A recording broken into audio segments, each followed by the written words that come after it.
pregunta, Marcelo, que cómo me volví libertario o classical liberal, entendiendo la distinción de que un liberal clásico en el sentido europeo, en el sentido de la filosofía desarrollada en Europa, que propone los tres valores principales del pensamiento liberal clásico, como la libertad individual, el gobierno acotado y el libre mercado. Y esos tres valores son fundamentales para la creación de prosperidad y la convivencia pacífica entre los seres humanos.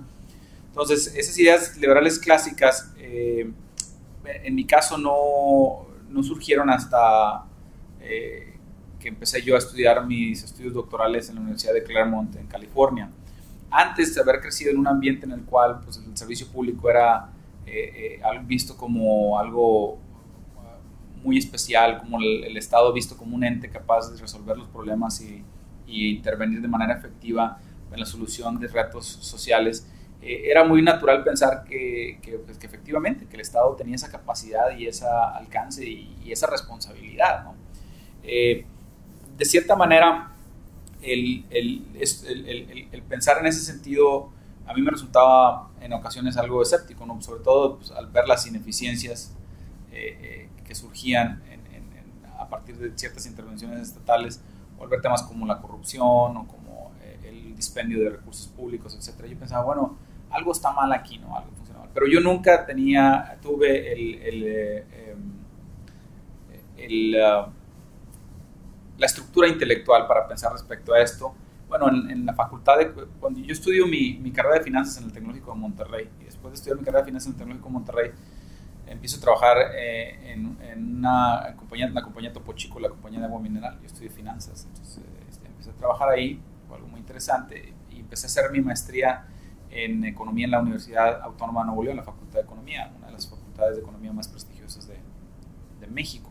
Y ahí, bueno, tuve la oportunidad de reenfatizar algunas cosas que yo ya había leído, pero la vi con nuevos ojos gracias a mis maestros. En particular, temas de economía, lecturas de Friedman, de Coase, de Hayek. Y ahí empecé a descubrir un poquito más y se despertó en mí el interés de hacer un doctorado. Me fui a hacer el doctorado a Claremont Graduate University en California. Hice un doctorado que es un Interfield, es un doctorado en economía y ciencias políticas. Y ahí descubrí a mis maestros que poco a poco me fueron compartiendo las lecturas centrales sobre un liberal clásico, que un liberal clásico debería de tener o de hacer. Y me di cuenta que esas ideas intuitivas que yo tenía, pues tenían una tradición intelectual muy sólida, ¿no? Y que le daba sustento a este tipo de análisis. Y empecé a leer más y a aprender más. Mi especialidad en el doctorado fue elección pública, Public Choice, que es una escuela de pensamiento desarrollada por James Buchanan y Gordon Tullock, en el cual se utilizan las herramientas económicas para analizar el gobierno, el Estado, la intervención estatal, y empiezas a aprender un poquito más. Luego hice por ahí algunos eventos con el IHS, con the Institute of Humane Studies, que se encarga, entre otras cosas, de promover el avance de estas ideas en la sociedad, y tienen seminarios donde por una semana se discuten todas estas ideas con profesores y alumnos de todas las universidades de Estados Unidos y algunas del extranjero. Y ahí fue donde yo empecé a desarrollar esa idea, ¿no? Cuando termino mi doctorado, trabajo algunos años en el American Enterprise Institute, que termina de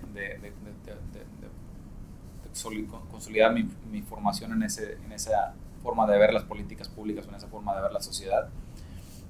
Y bueno, después me voy a Monterrey, donde trabajo por algunos años también en la Escuela de Graduados en Administración Pública, una experiencia fabulosa con colegas, amigos y alumnos extraordinarios, en el cual tuve la fortuna de poder compartir con ellos algunas de estas ideas respecto a cómo generar prosperidad y cómo lograr la convivencia pacífica en sociedad, ¿no? Y entendiendo que el papel del Estado es muy importante, pero es acotado. Yo siempre utilizo una analogía que me parece muy interesante para entrar o para intentar discutir esto con un nuevo enfoque. Es la siguiente: vamos a suponer que por alguna razón, suena absurdo, pero concédanme el absurdo, por alguna razón decidimos que como sociedad que todo el mundo tiene derecho a una bicicleta.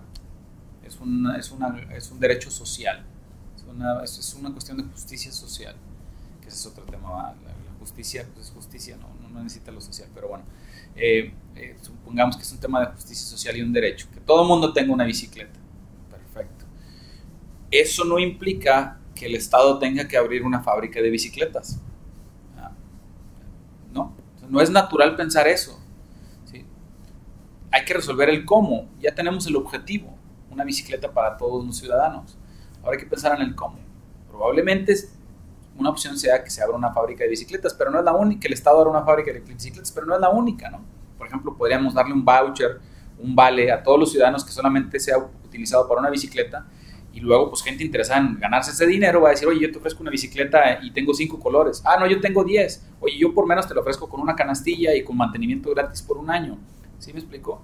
Existen diferentes maneras de lograr los mismos objetivos y hay que pensar acerca de la estructura de incentivos que rodea al cumplimiento de ciertos objetivos que en sociedad nos podamos marcar como deseables. Bueno, ese es un ejemplo que dices tú, bueno, las bicicletas, María, son absurdos. Lo mismo para la educación. O sea, que haya un derecho a la educación no significa que el Estado necesariamente tenga que abrir escuelas públicas. Derecho a la salud no significa que el Estado tenga que administrar. ¿Sí? Ahora, si tiene o puede o debe tener un papel, seguramente. ¿Sí? Y pero eso es parte de la discusión. Existe evidencia histórica, existe análisis serios, existen teorías que sugieren en qué caso será más sencillo y en qué caso será más complicado, ¿no? Hay una tradición intelectual muy seria. Entonces, esa experiencia yo creo que terminó de consolidarse de manera muy bonita en mis años en el TEC de Monterrey, en la Escuela de Grados de Administración Pública, que recuerdo con mucho cariño y fueron, como lo digo, muy importantes para mi formación. Y bueno, finalmente ahora estamos en el Instituto de Estudios Humanísticos, el Institute for Humane Studies, como Economics Program Officer, compartiendo estas ideas y tratando de avanzar estas ideas en sociedad, ¿no? Entonces, así fue como llegamos a este punto.